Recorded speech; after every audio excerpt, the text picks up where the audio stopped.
Welcome back. Today, we're diving into a classic David and Goliath story playing out right inside your electric vehicle.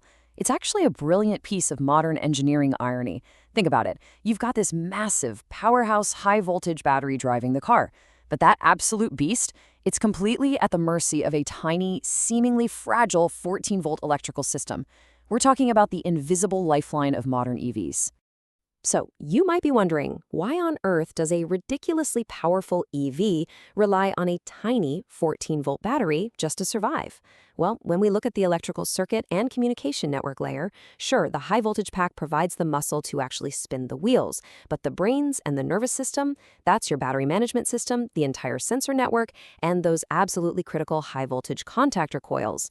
They all run entirely on this low-voltage lifeline. If you get a major fault here, it's not just a minor glitch. It is a catastrophic event that directly threatens the survival of the entire powertrain. Okay, we're going to break this down using the exact 5-step engineering life cycle. We'll start with root cause analysis, move into defense architecture, then DFMA design, PFMA manufacturing, and finally, DVP&R validation. All right, phase 1, root cause analysis. Let's look at the physical breakdown. You see, when that low-voltage supply fails, the massive system crash that follows usually doesn't stem from the high-voltage cells at all. It comes from the physical or chemical degradation of the low-voltage network itself. And there are really 3 main culprits here. First up, electrochemical aging of the 12-volt auxiliary battery. Over time, physical aging and plate sulfation totally destroy its buffering capacity, which causes these massive spikes in impedance. Second, we have DC-DC converter control failures and load dumps. This is when a sudden disconnection or system deadlock unleashes a violent high-voltage surge. And third, parasitic impedance on the KL30 and KL31 supply lines. In plain English, that means loose ground wires, corroded connectors, or microwear creating some serious electrical resistance. Now, what's super fascinating here is how we can contrast 2 incredibly critical failure codes. First, P0A8D. That's a severe undervoltage, dropping below 9 volts. Imagine a huge component, like a cooling fan, suddenly firing up and drawing massive current. If that aging 12-volt battery has high internal impedance, the voltage just falls off a cliff, dropping below 9 volts and basically starving the system. On the complete flip side, we have P0A8E, overvoltage. This happens during a violent, nanosecond-level load dump surge. The voltage can actually spike well past the 16-volt safety threshold, sometimes skyrocketing way higher. And without protection, that will literally fry a microchip in an instant. Moving right along to phase 2, defense architecture. This is all about soft-hard synergy. Knowing the enemy is only half the battle, right? How do engineers actually blueprint the defense against this? Well, they use a tightly integrated synergy of software and hardware to catch these anomalies. Let's look at VREF self-diagnosis. This is all about extreme precision. The battery management system uses high-frequency dual-channel sampling to constantly monitor its own reference voltage. Now get this, if that reference point drifts by just 50 millivolts, literally 50 thousandths of a volt, an ASIL-C level safety module instantly triggers a safe shutdown. This guarantees the system never makes a dangerous miscalculation based on corrupted data. And this brilliantly highlights the extreme, super tight timescales we are dealing with during a voltage drop. At 0 milliseconds, the exact moment the voltage drops, a race against the clock begins. If it's under 50 milliseconds, the system performs a dynamic ride-through. It literally just powers through the drop using backup energy stored in onboard capacitors, so it doesn't suddenly kill your car's power on the highway. But if that power loss lasts longer than 50 milliseconds and the voltage drops below 7.5 volts, the system triggers a soft cutoff. It bleeds whatever juice is left in those capacitors to signal the high voltage current to drop below 5 amps before finally pulling the plug on the main contactor. Why? Because pulling that plug at a high current would cause massive electrical arcing that could completely melt the hardware. Let's jump into phase 3. DFMEA, design, focusing on key prevention measures.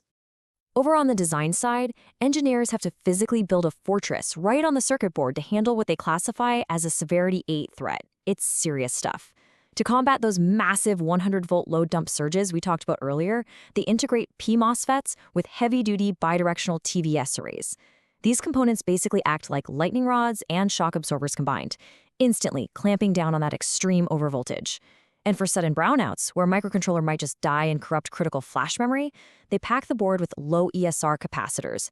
This guarantees exactly 50 milliseconds of backup power. just enough time for the system's brain to quickly save critical data, like the state of charge and fault codes, right before the lights go out entirely. All right, phase 4 is PFMEA manufacturing. Let's talk about strict process control. Because having a perfect design blueprint just isn't enough, right? You have to build it flawlessly.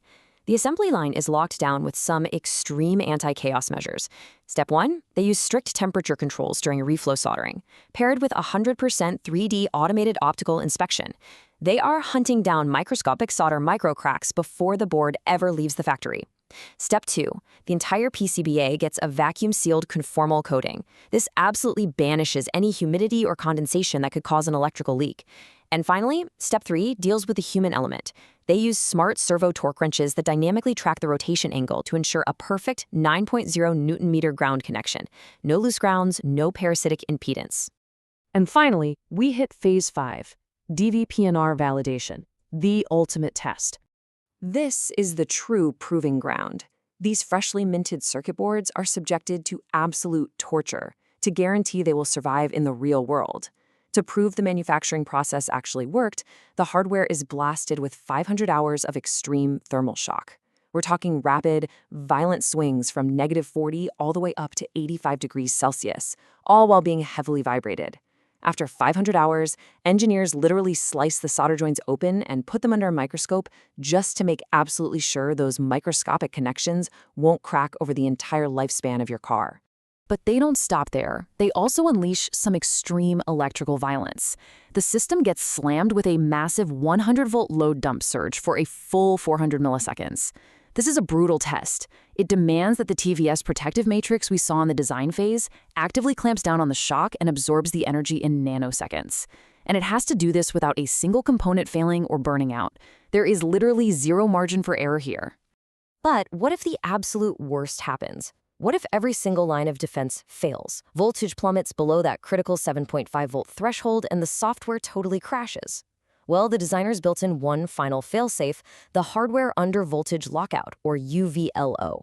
This is a pure hardware mechanism. It bypasses the software entirely and instantly cuts the drive power to the contactor coils.